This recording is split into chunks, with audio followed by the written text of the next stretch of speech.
Hi! Welcome back sa akin channel. Babati muna ako sa inyo ma-open nga agay yung tanan, dyan sa Baklayan, mga kasangkayang, mga kabugtuan ko.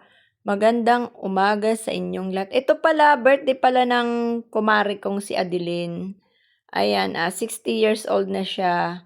Ito, dito sa may Golden City to sa Clubhouse. Ayan guys, 2011, nagkasama kami ni Adeline sa Bilang BHW. Dito pa kami, yung ang center pa namin. Hindi lang ang kanyang mga bisita. Kaso, mag-ano siya, na-promote siya, napunta siya ng munisipyo. So, iniwan niya kami. So, parang bihira na lang kami magkakakwentuhan, magkachikahan.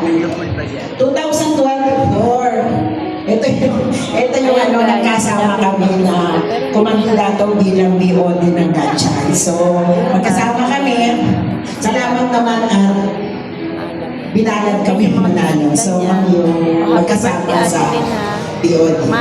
So, yung patutuhanan ko na yung mga sinabi nila. Sobrang talagang sipag ng tao nito. Sobra. Kung ano man yung nakikita yung improvement dito sa Gatchay, siya talaga yung nagsipag talaga na kahit na trabaho ng lalaki, talagang ginagawa niya. Kitang-kita ko talaga, sobrang sipag niya. Kaya nagpapasalamat kami mga BOD kasi isa siya talaga na treasure talaga ng Golden City. So, yun lang. Maraming salamat sa iyo. At happy birthday, more power, more birthday to come, and God bless you. At yung nga pala din ko sa iyo, ang simple lang yan. Medyo, alam dual citizen ka na rin. Kami natin din po ay magkasama sa lupon ng 6 na taon. 6 na taon kami magkasama sa lupon. Nung mag-presidente ako sa lupon, 3 years siya, sekretary ko. Masipag yan. Ito, isa rin yan ay walang problema pag may outing kami or seminar. Kasama niya dati sa lupon. Nakatabi lagi ang aming pagkain. Kasi may mga kasama kami, nag-uumpisa pa lang. Nakaprepare ng pagsaon. Yan, nakatabi yan. Kasi pag magluto kahit dito sa Gatchayo, wala kaming masabi. Kaibigan ko rin to si Lupon. Lagi siyang akala rin dito sa amin, pero hindi kami nalimutan. Hindi lahat siguro. Pwede, tawag sa akin yan eh.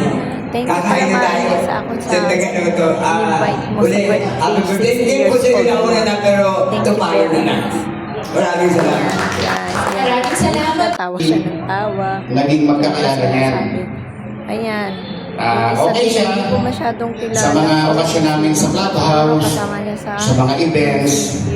Siya yung nagiging main man. Siya lahat yung gumagawa ng paraan. Yung resources, siya rin ang gumagawa.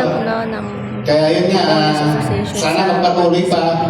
Sinabi niya ni President, sana tumagal pa tayo magkakasama. Kasama sila sa Golden City Association. Ayan, kinakantahan na siya ng happy birthday to you ng mga anak niya, ng mga apo niya. Yan, kinakantahan na siya. Kasi masaya-masaya si Adeline dyan. Grabe. Kasi 60 years old. Mare, senior ka na. Ayan, senior ka na. Pwede ka na kumuha ng mga sa barangay. Sa mga gamot, tsaka yung tawag doon, pang namili ka. Discount. Ayan. Ayan yung pagkain nila. Marami siyang pagkain. Hindi nga naubos eh. Dami nilang pagkain. Dami niyang ng cater yata to. Ayan, nagpa-cater siya. Ayan ayan ang dami. Ayan ang daming pagkain. Yan guys. Daming pagkain. Ayan, tingnan mo. Ang ganda sa clubhouse. Pinaganda niya. Ayan, nagsasayaw siya ng asawa niya. Nagpapaalam na ako sa inyo. Bye!